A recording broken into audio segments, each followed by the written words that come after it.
Muchas gracias, presidente. Buenos días a todas y a todos. Esta es la sección ¿Quién es quién? En las mentiras de la semana del 14 de diciembre de 2022. Pero antes de iniciar, me gustaría como poblana extender mi más sentido pésame a la familia del gobernador Miguel Barbosa Huerta, a doña Rosario, a sus hijos y a todos sus seres queridos. Un abrazo fraterno. Y vamos a iniciar con la sección. Se desquicia la oposición por plan B de reforma electoral enviada por el presidente. En radio, televisión y prensa escrita, así como en canales de YouTube y periódicos digitales, sigue a todo la campaña emprendida para difundir mentiras en torno a la reforma electoral enviada por el presidente Andrés Manuel López Obrador al Congreso de la Unión. En la última semana, los ataques y las mentiras han arreciado. Los argumentos son las mismas falacias. Que si el Poder Ejecutivo quiere secuestrar un organismo autónomo, que el plan B de la reforma era una venganza hecha con el hígado, como dijo Sergio Sarmiento en Reforma, que si la reforma busca allanar el camino a una reelección o a una elección de Estado, como publicó en el Financiero Enrique Cárdenas. También una misión electoral de la OEA acusó falsamente al presidente López Obrador de querer modificar el árbitro electoral independiente. Y bueno, ya sabemos, por ejemplo, Ciro Murayama declaró que la reforma es una venganza política. También miembros de la oposición y el diario Reforma acusaron de inconstitucional la reforma electoral. Pero ya Lorenzo Córdoba fue más allá, quien es consejero del INE y quien también tiene eco de algunos como Julen Renmentería, Emilio Álvarez y Casa y por supuesto Claudio X González, quienes insistieron en que se pone en riesgo la democracia. Todos así al unísono repiten el mismo discurso. Mauricio Merino mintió al afirmar que con el recorte el personal del INE en el territorio sería sustituido, escúchelo bien, por personas de Morena. Ya, o sea, no tienen límites, eso por supuesto que es falso. Todos los días se publican mentiras sobre la reforma electoral, pero no se tocan los temas de fondo que los ciudadanos deben conocer, como por ejemplo la reducción de recursos en el costo de las elecciones por 6,000 millones de pesos y del aparato administrativo del INE sin afectar sus tareas sustantivas. Aquí mostramos en la pantalla una gráfica de cómo es más caro el voto en México que en otros países de América Latina. Por ejemplo, vemos, esto está en dólares. En México cuesta $7.61 y en países como Chile y Colombia cuesta menos de $1. Sin embargo, eso no se dice y los diarios prefieren publicar en sus portadas, como estamos viendo aquí en la pantalla, mentiras un día sí y al otro también. Vean, nada más les pusimos aquí en la pantalla más o menos 2 semanas de cobertura con lo que tiene que ver de la reforma electoral y no solamente fueron portadas, sino también fueron notas periodísticas, columnas de opinión, editoriales en radio y televisión, pero para eso vamos a mostrarles en este momento un video de cómo se editorializa en los medios y se fija una postura. Esto por supuesto que sin datos, sino con descalificaciones que se propagan con la intención de confundir a los ciudadanos. El famoso Plan B es una iniciativa que ha salido del hígado del presidente Andrés Manuel López Obrador.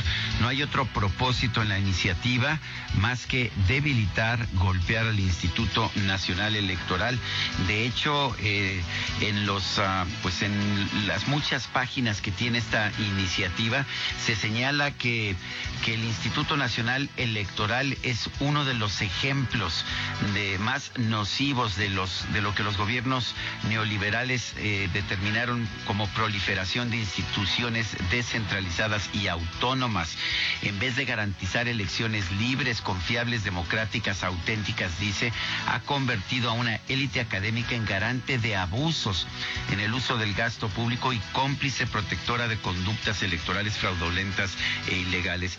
Bueno, pues si fueron tan fraudulentas las elecciones realizadas por el INE, ¿cómo es posible entonces que aceptemos el resultado de las elecciones de 2018 y de 2021 en que ganó Morena? López Obrador se quiere apoderar del INE. López Obrador quiere ser él quien determine quién va a ser el próximo presidente o presidenta de México y no los ciudadanos, que no seamos nosotros. Y entonces la reforma electoral a López Obrador, la reforma en la Constitución fue bateada. Revivió la alianza opositora, PAN, PRI, PRD, juntos otra vez, batean con MC también, batean la reforma constitucional electoral de López Obrador, pero luego ya tenía López Obrador su plan B, que de todas maneras le pega al INE. Porque ese es el objetivo de fondo de López Obrador. Él no quiere un árbitro imparcial. López Obrador advirtió desde el lunes que al INE sí lo iba a tocar.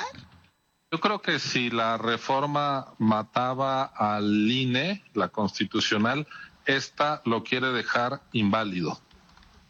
Así de grave es. Es decir, está vivo el INE, no pudieron acabar con un instituto que en la Constitución aparece como autónomo, pero le están cortando las piernas, las manos, y eso puede comprometer las funciones que tiene que realizar el Instituto Nacional Electoral. Oiga, señor Claudio, aprovechando que lo tenemos aquí nada más, hay una de las cosas que se señala que de alguna manera usted ha encabezado este movimiento ante la evasión de impuestos de sus empresas. Es una versión que públicamente usted nunca ha aclarado y estaría bueno que ya que está aquí, pues lo aclare a las cámaras, por favor. ¿Podría? Sin comentario y por favor cheque bien sus fuentes. Yo no soy empresario, soy activista social. Gracias. En efecto, estamos ante una reforma que genera un profundo daño al Instituto Nacional Electoral y sobre todo a los derechos que el INE está destinado a garantizar, como son pues elecciones, estándares constitucionales, imparciales, dando toda la garantía a los ciudadanos. Ahora se desaparecen. No tenemos un problema electoral, pero sí tenemos un personaje que lleva 16 años diciendo que el INE hace fraudes. Ese personaje fue un candidato derrotado a la presidencia 2 veces y hoy es el presidente de la República. Y no paró de repetir que el INE hace fraudes y, por cierto, pocas voces salieron a hacerle frente, Ciro. Y ahí están las consecuencias, ahí están los resultados, ¿no? También de debates que no se dieron en su momento. Bueno, se los dejamos para que ustedes juzguen y vamos con la siguiente.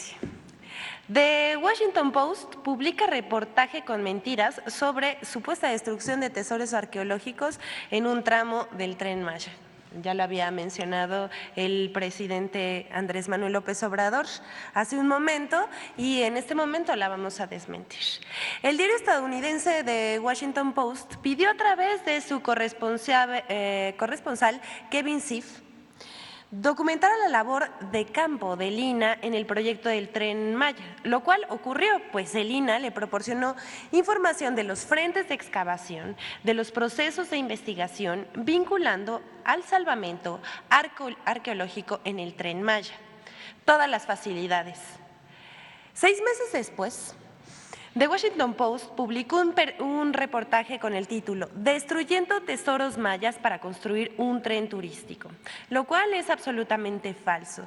Sorprende la falta de ética y veracidad por incluir datos erróneos, imprecisos o mal interpretados, por falsear declaraciones, por omitir información relevante y sobre todo por revelar una posición parcial, tendenciosa y prejuiciada que sin miramientos descalifica el arduo trabajo realizado por profesionales de reconocida trayectoria y prestigio en su ámbito de conocimiento. Una verdadera falta de respeto.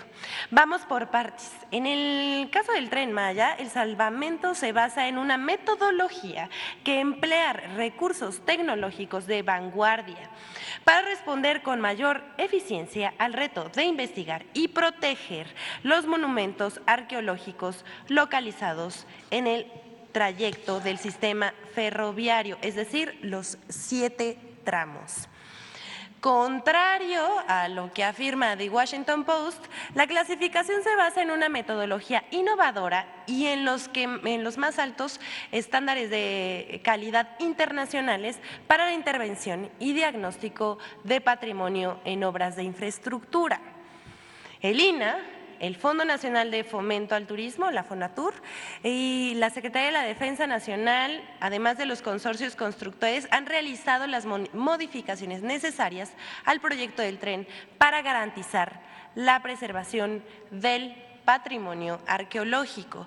Gracias a estos trabajos de salvamento se han recuperado información valiosísima y se han obtenido relevantes hallazgos, los cuales han sido salvaguardados con técnicas de protección aprobadas por el Consejo de Arqueología del INAH y han quedado registrados con tecnología de punta que permitirá a los especialistas su estudio durante las próximas décadas. Los bienes muebles recuperados se encuentran resguardados y actualmente son estudiados y restaurados por especialistas del proyecto. En el proyecto del Tren Maya, por primera vez en México, se ha implementado de forma sistemática la conservación in situ de los monumentos a través de terraplenados con geomalla, muros de tierra armada y pivoteos, procedimientos que han permitido garantizar la preservación de más de 1,090 monumentos que se encuentran en el derecho de vía del tren. Insistimos, de los 7 tramos. Cabe señalar que estas medidas han permitido atender recomendaciones expresadas por organismos internacionales como la UNESCO. Asimismo, únicamente en 7 casos se han implementado medidas excepcionales para reubicación de monumentos. Queremos reiterar esta mañana, el Tren Maya respeta el medio ambiente y el patrimonio arqueológico de la cultura maya. Se han preservado 31,306 bienes inmuebles, cimientos, basamentos y albarradas, más de 1,000 cuevas y cenotes, más de 700,000 fragmentos de cerámica, 463 osamentas y 576 vasijas. Además, se invierte en mejorar 26 zonas arqueológicas y crear 9 centros de atención a vigilantes. Hasta aquí la sección de hoy, concluimos, fuimos muy breves debido al tiempo, pero para que se quede esto, que es uno de los proyectos más grandes que se ha hecho en la arqueología en nuestro país. ¿Es cuánto, señor presidente?